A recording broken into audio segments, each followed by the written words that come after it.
예, 감사합니다. 예배 서두에 말씀드린 바와 같이 오늘은 교회 전례력으로 성령 강림 후 네 번째 주일입니다. 그리고 한국 기독교 교회 협의회 우리 교단 총회가 함께 제정한 6.25 민족 화해주의이기도 합니다. 오늘처럼 전 세계 교회가 함께 지키는 전례력과 교단이 지키는 예배력이 상충할 때는 설교자로서 본문 선택에 고민이 많습니다. 세계교회의 전례력이 제시하는 성서 일과에 따르면 한국의 절기, 그러니까 오늘 같으면 6.25 민족 화해주의를 반영하는 증언을 하기가 매우 힘들기 때문입니다. 웬만하면 하는데 하여간 오늘 본문은 좀 그렇지가 않았습니다. 그래서 고민을 많이 했는데 제가 지난 주일에 말씀드린 것도 있고 해서 그냥 성서 일과가 제시한 고린도 후서의 말씀으로 증언을 하기로 했습니다. 지난 수요일에 총 16회에 걸쳐 진행된 역사적 바울의 도전 성경 공부를 종강했습니다. 이번 수요일에 책거리 비슷한 보강을 한 번 더 갖기로 했지만 강의는 지난 수요일로 다 마쳤습니다. 그동안 매주 수요일 오전반과 오후반에 각각 10명 내외의 교우분들이 꾸준히 온라인 줌으로 참석을 하셨습니다. 또 수업에는 참석하지 못했거나 또는 참석하지 않았지만 유튜브로 강의를 듣는 분이 제가 어저께 설교 준비하면서 체크해 보니까 1강은 한 500명이 넘고요. 그다음에 마지막 16강은 한 100명 정도 되더라고요. 그러니까 하여튼 다 100명 이상씩은 다 강의를 들은 거니까 우리 교우들 대부분은 시청하셨으리라 믿습니다. 못 보신 분들은 나중에 보셔도 됩니다. 저희 교회에서 내리기 전에는 영원히 거기에 떠 있기 때문입니다. 하여튼 강의를 다 마치고 나니까 감회가 새로웠습니다. 특별히 오늘 본문을 접하니까 바울의 생애가 생생하게 제 머릿속에 그려져서 이 감정이 복받쳐서 좀 울컥하기도 했습니다. 바울은 예수와 다른 무게로 우리에게 다가옵니다. 제가 역사적 바울의 도전 직전에 했던 성경 공부가 역사적 예수의 도전이었습니다. 그 강좌의 결론은 예수를 믿기만 하지 말고 예수를 살자는 것이었습니다. 그런데 우리 그리스도인들에게 예수를 살자라고 하는 주장은 좀 낯섭니다. 특히 예수를 산다라고 하는 표현이 좀 비문법적이기도 한데요. 좀 거기에 대해서는 여러분들의 이해를 바랍니다. 예수를 믿는다라고 하는 표현의 상대어를 찾다가 예수의 삶을 산다라는 그런 표현을 드러내기 위해서 예수를 산다라고 이렇게 줄여서 사용한 것입니다. 아무튼 우리 그리스도인들에게 예수를 살자는 주장은 낯섭니다. 이 표현도 낯설 뿐만 아니라 예수를 어떻게 살 수 있을까 하는 그런 이유 때문입니다. 왜냐하면 예수는 인간이 아니고 우리에게 하나님이기 때문입니다. 구체적으로 말하면 예수는 하나님이다. 예수는 인간을 대신해서 죽었다. 인간은 예수를 믿어야만 구원이 있다라고 하는 기독교의 교리 때문에 예수를 살기가 어렵습니다. 이 교리가 예수를 믿기만 하고 예수를 살지 않아도 되는 명분과 빌미를 우리 그리스도인들에게 제공해 왔습니다. 제가 이렇게 주장하는 이유는 다음에 세 가지로 요약할 수 있습니다. 첫 번째, 만약 삼위일체 교리에서 말하는 것처럼 예수님이 하나님과 동일 본질이라면, 즉 하나님과 이제 같은 분이라면 인간은 예수님처럼 살 수가 없습니다. 왜냐하면 우리 인간은 신이 아니기 때문입니다. 예수는 신이니까 그렇게 살았고 우리는 신이 아닌 인간이니까 그렇게 살 수 없습니다. 둘째, 만약 예수님이 죄인인 인간의 죄를 용서하기 위해서 인간 대신 돌아가셨다면 우리 인간은 굳이 예수님처럼 살 필요가 없습니다. 왜냐하면 예수님은 우리의 죄를 대속하기 위해서 그렇게 사셨는데 우리는 그분의 십자가의 보혈로 인해서 다 이미 죄를 용서받았으니까 더 이상 그렇게 살 필요가 없는 거죠. 우리 죄가 용서받았기 때문에 우리는 그렇게 살 필요가 없습니다.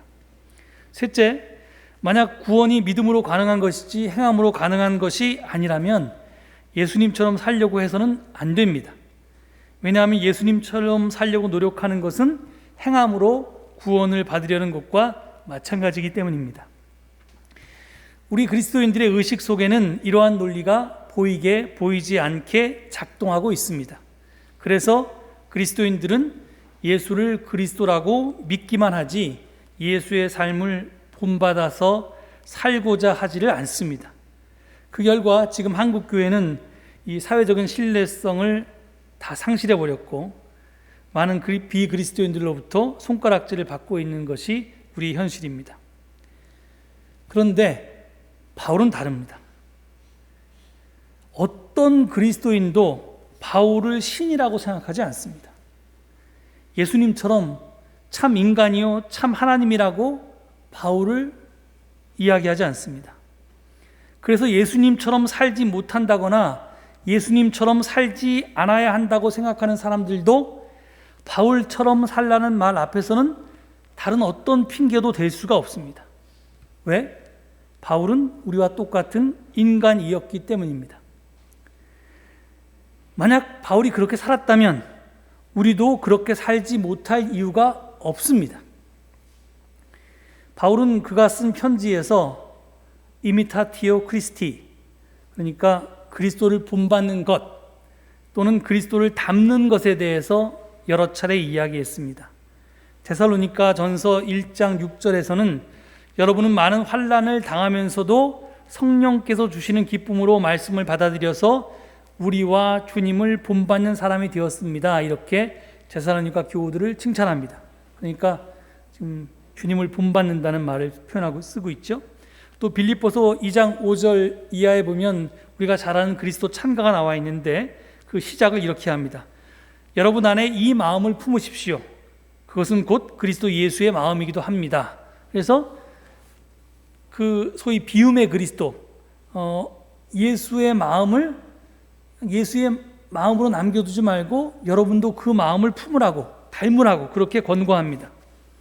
이 말은 우리도 예수님처럼 되어야 한다는 말입니다. We are to become like Jesus. 이것이 바울의 주장입니다. 즉 예수를 믿기만 하지 말고 예수를 살라는 것이 바울의 메시지였습니다. 더구나 우리를 꼼짝 못하게 하는 것은 바울은 나를 본받으라고 말했습니다. 고린도전서 4장 16절을 보면 그러므로 나는 여러분에게 권합니다. 여러분은 나를 본받는 사람이 되십시오 라고 말했습니다. 그리고 또 고린도전서 11장 1절에서는 이렇게 말합니다. 내가 그리스도를 본받는 사람인 것과 같이 여러분은 나를 본받는 사람이 되십시오. 그리고 빌립보서 3장 17절에서는 형제자매 여러분 다 함께 나를 본받으십시오. 여러분이 우리를 본보기로 삼은 것과 같이 우리를 본받아서 사는 사람들을 눈여겨보십시오 라고 말합니다. 이렇듯 계속해서 나를 본받으라고 말하는 바울의 권고 앞에서 우린 어떤 핑계를 댈 수 있겠습니까? 기쁨의 복음이라고 별명이 붙어있는 빌립보서에서 바울은 계속해서 기뻐하라고 말합니다. 그런데 기뻐하라는 바울의 이 말은 막연한 권고가 아닙니다. 내가 고난 속에 있으면서도 이렇게 기뻐하니, 내가 옥중에 갇혀 있으면서도 이렇게 기뻐하니 너희도 기뻐하라고 구체적으로 또 실제적으로 지침을 내리고 있습니다. 나를 본받으라는 권고 역시 마찬가지입니다. 그는 말만 하지 않았고요. 실제로 그렇게 살았습니다. 자기 스스로 우리의 역할 모델이 되어서 생활로 모범을 보인 이후에 비로소 나를 본받으라고 이렇게 권고합니다. 그러니 나를 본받으라는 그 말의 무게가 결코 가볍지가 않습니다. 더구나 그가 감히 나를 본받으라고 말할 수 있는 근거는 교만이 아닙니다. 자기가 잘났다고 지금 우리 앞에서 자랑하는 것이 아닙니다. 내가 그리스도를 본받아서 사니까 너희는 그런 나를 본받아 살라는 그런 친절한 안내입니다. 가이드입니다. 나도 그렇게 살았으니 너도 그렇게 살 수 있다는 선도입니다. 어쨌든 나를 본받으라는 바울의 메시지는, 그 방점은 예수 살기에 있습니다.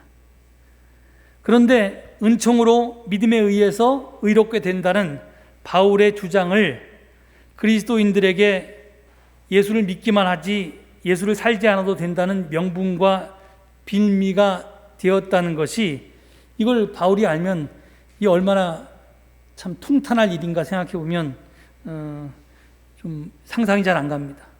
바울은 그런 뜻으로 그 말을 하지 않았는데, 오늘 우리들은 예수를 담고 예수님의 삶을 우리의 삶으로 재현해내는 것을 바울의 메시지에 기대어서 그걸 핑계로 그렇게 살지 않는다는 겁니다. 오늘 증언 제목을 은혜, 구원, 그리고 초월이라고 했습니다. 뭐라고 이 본문을 가지고 제목을 정할까 고민하다가 그냥 그 말이 떠올라서 그냥 그렇게 삼았습니다. 바울은 본문을 시작하면서 이 두 번째 절에서, 그러니까 첫 번째 절 두 번째 부분에서 하나님의 은혜를 헛되이 받지 않도록 하십시오. 화면으로 본문을 좀 띄워주시겠어요? 예. 하나님의 은혜를 헛되이 받지 않도록 하십시오 라고 권면합니다. 하나님의 은혜를 헛되이 받는다는 것이 뭘 말할까요? 여기서 은혜라고 번역된, 그레이스라고 번역된 성경의 원어는 카리스입니다. 이 카리스는 여러분이 흔히 잘 아는 카리스마라고 하는 이런 이제 권위 같은 말하고도 어원이 같은 말인데요. 이게 이제 신께서, 하나님께서 우리에게 이제 주신 선물이라는 그런 뜻입니다. 그래서 이 카리스는 그레이스라고 번역할 수도 있지만 기프트라고, 선물이라고 번역할 수도 있는 단어입니다. 그러니까 헛된 은혜가 뭔지 알려면요, 헛된 선물을 떠올리시면 됩니다. 주는 사람은 정성을 다해서 선물을 주었는데, 받는 사람은 그 선물이 귀한 줄도 모르고 아무것도 아닌 것으로 취급합니다. 마치 돼지목의 진주 목걸이와 같습니다. 나싱으로 여깁니다. 이것이 바로 헛된 선물입니다. 왜 인간이 하나님의 선물을 아무것도 아닌 것으로 여길까요? 그 이유는 자기 생각에만 사로잡혀 있기 때문입니다. 자기 중심에만 빠져 있기 때문입니다. 돼지에게는 먹을 것이 필요한데 진주 목걸이가 웬 말이란 말입니까? 나에겐 지금 이것이 필요한데 하나님께서 다른 것을 주니까 이게 선물이라고 여겨지지가 않는 겁니다. 이게 나한테 아무 소용없다고 생각되는 겁니다. 그건 값진 선물이 아니라 그냥 아무 짝에도 쓸모없는 쓰레기일 뿐입니다. 비록 그것을 주신 분이 하나님일지라도 온통 자기 생각에만 사로잡혀 있거나 자기 중심에만 빠져 있는 사람은 하나님의 선물을, 하나님의 은혜로 결코 받아들이지 못합니다. 바로 이런 사람들에게 바울이 절규하듯이 지금 말합니다. 보십시오. 지금이야말로 은혜의 때입니다. 지금이야말로 구원의 날입니다. 이 지금이란 단어가 굉장히 재미있는데요. 다만 지자와 이제 금자로 구성된 이게 한자 말입니다. 영어로 옮기면 지는 이게 다만이니까 only고요. 그다음에 이제 금은 now 정도 됩니다. 그러니까 only now 이렇게 번역될 수 있는 말입니다. 근데 사실 우리에게 주어진 시간은 지금뿐입니다. only now뿐입니다. 왜냐하면 어제는 이미 지나갔고요. 내일은 아직 오지 않았습니다. 그리고 내일은 더더구나 나에게 속한 시간이 아니라 하나님께 속한 시간입니다. 내일이 나에게 오면 천만다행이지만 안 와도 어쩌겠습니까? 하나님이 데려가시면 할 수 없는 거죠. 그러니까 우리가 핸들할 수 있는 시간, 내가 처리할 수 있는 시간은 바로 지금뿐이 없습니다. 그러니까 우리는 지금에 집중해야 하고 지금에 충실해야 합니다. 이것이 기본적인 신앙인의 자세여야 합니다. 바울은 과거도 아니고 내일도 아니고 나중이 아니라 바로 지금이 은혜의 때요 구원의 때라고 말합니다. 자기 중심성에서 벗어나면 그것이 보인다는 것입니다. 그러니까 보라는 겁니다.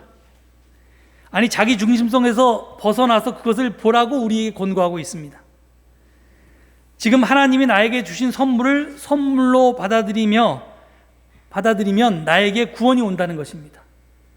내가 지금 하나님께 눈물로 기도하면서 철야 기도를 하든지 금식 기도를 하든지 이거 달라고 애쓰는데 하나님은 그거 안 주고 엉뚱한 거 줬다고 이게 하나님의 선물이라고 여기지 않고 그냥 쓰레기 취급할 게 아니라, 나는 이걸 구했는데 왜 하나님이 이걸 안 주시나 생각하면 내가 받은 게 뭔지 생각해 보라는 겁니다. 그걸 볼 수 있으면, 그 은혜를, 하나님의 선물을 선물로 볼 수 있으면 그게 나에게 구원의 때라는 겁니다. 그렇기 때문에 은혜와 구원은 동시적인 사건입니다. 은혜를 은혜로 아는 것과 내가 구원받았다고 아는 것이 동시적인 사건이란 말입니다. 실제로 바울이 그랬습니다. 바울은 우리가 잘 아는 것처럼 부활한 그리스도를 만났습니다. 그 사건 때문에 바울은 바리새파 유대교에서 크리스찬 유대교로 전향을 했습니다. 그런데 물론 이제 저하고 같이 역사적 바울을 공부한 분들은 이게 사도행전에서 보면 이제 바울이 대사사장의 문서를 이렇게 가지고 이 다메섹으로 그리스도인들을 잡으러 가는 그 길에서 부활한 그리스도를 만나 가지고 이렇게 전향한 것으로 그렇게 3번이나 나오죠. 그런데 이제 그거는 누가의 증언일 뿐이고요. 그건 이제 바울은 실제로 자기 편지에서 그런 식의 표현은 한 번도 한 적이 없습니다. 그냥 예수 그리스도를 만났다는 이야기를 부활장인 고린도서 15장에서 증언하고 있는데요. 그거는 이제 제가 한번 여러분에게 말씀드렸습니다. 그 문맥을 보면 자기 삶을 통해서 예수를 드러낸, 즉 부활의 증인들을 통해서 부활한 예수를 만났다고 이렇게 봐야 합니다. 하여튼 그것이 사도행전 같은 사건으로 일어났는지 아니면 제가 풀이했듯이 부활장에서 이야기한 그런 고린도서 15장 같은 어떤 예수 그리스도의 삶을 다시 살아낸 사람들의 삶을 통해서 예수의 부활을 목격했든지 간에 하여간 어떻게 부활한 예수를 만났는지는 정확히 모르지만 아무튼 바울은 부활한 그리스도를 만남으로써, 그걸 엔카운터라고 하죠. 운명적인 만남이요. 그 한 번의 만남으로써 자기의 생각과 자기의 중심성에서 벗어날 수 있었습니다. 왜 그랬냐? 그는 바리새파 유대인이었는데요. 바리새파 유대교의 믿음에 따르면 부활은 의인만이 부활할 수 있다고 생각했습니다. 당연히 이제 옳은 일을 하다가, 하나님의 일을 하다가 억울하게 죽임당한 사람들이 종말에 이제 부활한다고 믿었는데 자기가 예수님을 만난 거예요. 근데 자기가 알기로 예수님은 의인이 아니에요. 왜? 율법에 따르면 십자가에 달려 죽었으니까 나무에 달려 죽은 사람은 다 죄인이라고 구약의 율법은 얘기하고, 그 다음에 자기가 생각하기에 소위 불결한 사람들, 환자들이라든지 이방인이라든지 여자라든지 이렇게 율법을 모르는 사람들, 이런 의인이 아닌 사람들과 마음대로 밥도 같이 먹고 친교도 하고 그들과 어울렸던 사람이기 때문에 그는 결코 의인일 수 없습니다. 그런데 그가 부활해서 자기 앞에 나타난 거예요. 그럼 틀렸죠? 뭐가 틀리겠어요? 2가지 중에 하나가 틀렸습니다. 의인만 부활한다는 자기의 생각이 틀렸든지, 예수가 의인이 아니고 죄인이라고 생각한 자기 생각이 틀렸든지, 하여튼 둘 중에 하나입니다.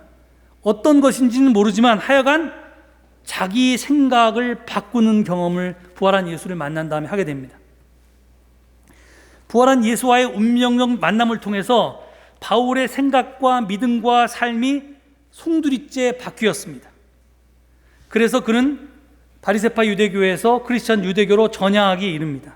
이 전향에 따라서 그의 삶은 고난과 시련의 연속으로 점철됩니다.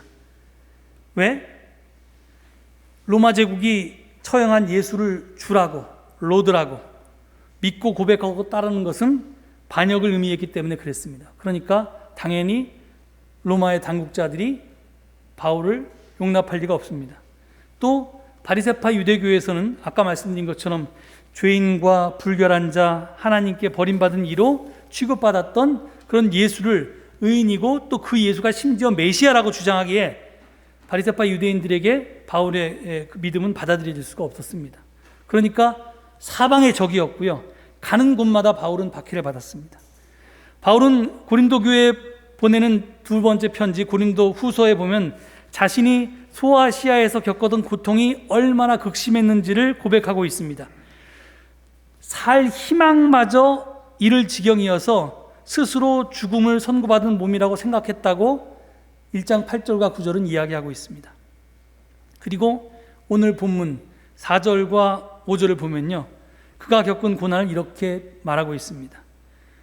우리는 많이 참으면서 환난과 궁핍과 곤견과 매맞음과 옥에 갇힘과 난동과 수고와 잠을 자지 못함과 굶주림을 겪었습니다. 이렇게 얘기합니다. 바울은 예수 그리스도로 크리스천 유대교로 전향을 함을 통해서 이런 불이익을 겪었던 겁니다. 그런데 그는 악을 악으로 갚지 않았습니다. 폭력에 폭력으로 대응하지 않았습니다. 선으로 악을 이겼고 비폭력으로 폭력을 물리쳤습니다. 이것을 본문 6절에서 8절은 이렇게 묘사하고 있습니다. 또 우리는 순결과 지식과 인내와 친절과 성령의 감화와 거짓 없는 사랑과 진리의 말씀과 하나님의 능력으로 이 일을 합니다. 우리는 오른손과 왼손에 의의 무기를 들고 영광을 받거나 수치를 당하거나 비난을 받거나 칭찬을 받거나 그렇게 합니다. 그러니까 그냥 다 감내했다는 것입니다. 실로 바울은 예수처럼 살았습니다. 십자가의 삶을 살았습니다. 그의 삶은 어리석어 보였고요, 바보처럼 비춰졌습니다. 그것을 본문 8절에서 10절은 이렇게 설명합니다.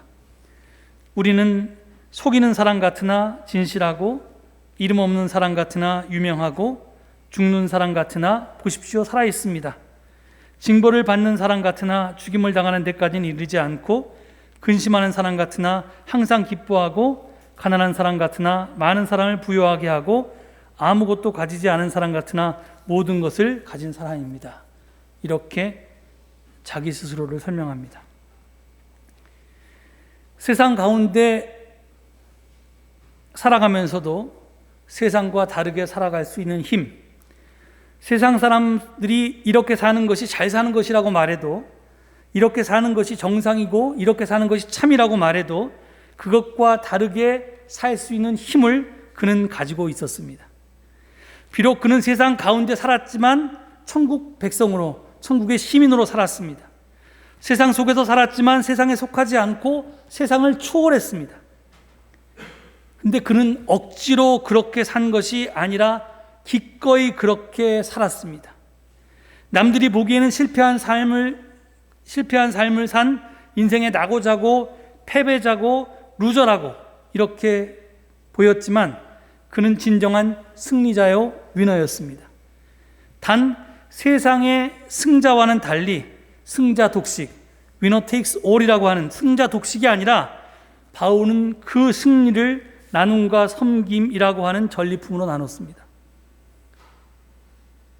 혼자 누리지 않았다는 겁니다. 도대체 바울은 어떻게 이런 삶을 살 수가 있었을까요? 예수는 신이었기 때문에 그렇게 살았다 하더라도 바울은 어떻게 이렇게 살 수가 있었을까요? 사람은 참 신비한 존재입니다. 1988년에 하버드 대학의 연구자들이 한 실험이 있었습니다. 그들은 사람이 근심을 하거나 긴장 상태가 되면 침이 마르면서 면역 항체가 줄어든다는 사실에 주목했습니다.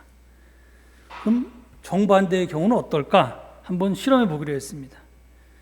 그들은 환자들에게 마더 테레사의 일대기를 그린 영화를 보여주었습니다.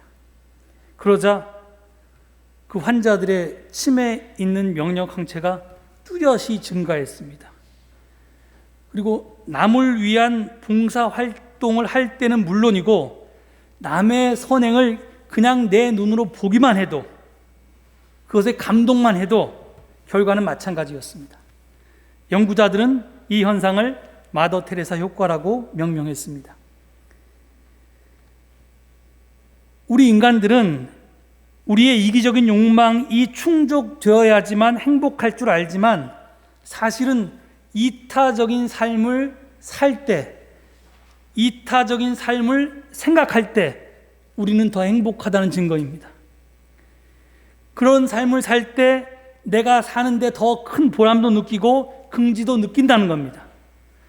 이렇듯 세상이 가르쳐주는 것과 다른 삶이 가능하고 또 이전에 알지 못했던 기쁨이 있다는 것을 알게 된 사람은 돈과 인기와 권세가 절대적인 것이 아님을 알아차립니다. 사람은 누군가의 설당 또는 누군가의 비빌 언덕이 되어줄 때 보람과 기쁨을 느낍니다. 예수님은 바로 그런 삶의 길로 우리를 초대했고 바울은 그 길을 뒤따라 걸었습니다.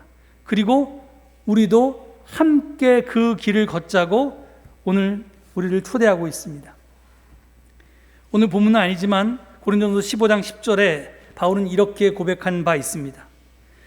그러나 나는 하나님의 은혜로 오늘의 내가 되었습니다. 나에게 베풀어 주신 하나님의 은혜는 헛되지 않았습니다. 나는 사도들 가운데 어느 누구보다도 더 열심히 일하였습니다. 그러나 이렇게 한 것은 내가 아니라 나와 함께 하신 하나님의 은혜입니다. 오늘 박성호 집사님이 불러주신 찬양의 가사 내용과 완전히 일치하는 내용인데요. 지금 바울이 고백하는 건 뭐냐면요, 내가 기도하던 것들이, 내가 바라던 것들이 이루어졌기 때문에 내가 기쁘고 감사하다, 이 말이 아닙니다. 그분의 일을 내가 할 수 있었다는 사실에 내가 기뻐하고 감사하다는 겁니다. 여기서 내 삶의 보람과 긍지를, 내가 왜 사는지, 내가 왜 이 세상에 태어났는지, 하나님이 나를 왜 이 세상에 보내셨는지 그걸 알게 됐다는 겁니다. 오늘 본문도 지금이야말로 은혜의 때요, 지금이야말로 구원의 날임을 깨닫는 사람은 바로 하나님의 일꾼이라고 말합니다. 세오스 디아코노스 이렇게 얘기합니다. 그리고 앞에서 소개했듯이 하나님의 일꾼이 살아가는 모습은 9절과 10절에서 7가지 모습으로 표현합니다. 속이는 사람 같으나 진실하고, 이름 없는 사람 같으나 유명하고, 죽는 사람 같으나 살아있으며, 징벌을 받는 사람 같으나 죽임을 당하는 데까지는 이르지 않고, 근심하는 사람 같으나 항상 기뻐하고, 가난한 사람 같으나 많은 사람을 부유하게 하고, 그리고 아무것도 가지지 않은 사람 같으나 모든 것을 가진 사람입니다. 우리는 예수를 믿어서요, 세속적인 복도 받고, 그것도 많이 받고, 죽어서도 영생 복락까지 누리기를 소원합니다. 세상에 이런 욕심장애가 어디 있어요? 그런데 바울이 말하는 구원은 그런 것이 결코 아닙니다. 세상이 불행이라고 이야기하는 것, 세상이 화라고 말하는 것이 거기서 행복을 발견할 수 있는 능력이 바로 구원이라고 얘기합니다. 이기적인 것이 아니라 이타적으로 살면서 보람과 긍지를 찾는 것이 구원이라고 얘기합니다. 이렇게 살려면 우리는 당연히 세상의 기준으로 볼 때 손해보고 살아야 합니다. 바보처럼 살아야 합니다. 어리석게 살아야 합니다. 그래서 세상의 가치를 추구하는 사람은 그런 삶을 거부하고 꺼려하고 주저할 것입니다. 그래서 이 욕심꾸러기 크리스찬들은 예수를 믿기만 하고 바울도 성인으로 추앙만 하지 자기는 그렇게 살기를 싫어합니다. 나는 세상 복락도 다 누리고 죽어서도 영생 복락까지 누리겠다. 그래서 한 박자 가지고는 안 돼서 세 박자나 이렇게 축복을 받아야 된다고 이렇게 주장하는 겁니다. 근데 바울은 절대로 그것을 우리에게 권하지 않았습니다. 그리고 마지막으로 오늘 본문 11절에서 13절은 이렇게 말합니다. 고린도 사람 여러분, 우리는 여러분에게 숨김없이 말하였습니다. 우리는 마음을 넓혀 놓았습니다. 우리가 여러분을 옹졸하게 만드는 것이 아니라 여러분의 마음이 옹졸한 것입니다. 나는 자녀들을 차이들듯이 말합니다. 보답하는 셈으로 여러분도 마음을 넓히십시오. 고린도 교우들에게 옹졸하게 살지 말라고 얘기합니다. 우리가 추구하는 복락은 그런 게 아니라는 겁니다. 세상 복도 다 누리고 영생 목락도 누리는 그런 식의 욕심 채우기가 신앙생활이 아니라는 겁니다. 내가 기꺼이, 억지로가 아니라 기꺼이 그리스도의 남은 고난을 내 삶으로 채울 수 있었던 것은 그게 내가 이렇게 살면 뭐 복받기가 아니라 그렇게 사는 것 자체가 행복이라고 보람이라고 긍지라고 느꼈기 때문에 그렇게 산다는 겁니다. 그러니까 너희도 그렇게 옹졸하게 굴지 말고 마음을 넓히라고 그렇게 우리에게 또 고린도 교우들에게 권고합니다. 마음을 넓히라고, 마음을 활짝 열라고 그렇게 말합니다. 그러면 새 세상이 펼쳐진다고, 다른 세상을 볼 수 있다고 말합니다. 오늘 바울의 이 권고에 따라서 우리의 마음을 크고 넓게 활짝 열 수 있게 되기를 바랍니다. 그래서 바울이 고백했듯이 지금이 바로 은혜의 때고 지금이 바로 구원의 때라고 하는 것이 우리의 고백이 될 수 있기를 간절히 축원드립니다. 이 말씀 되새기시면서 잠시 침묵 가운데 기도하시겠습니다.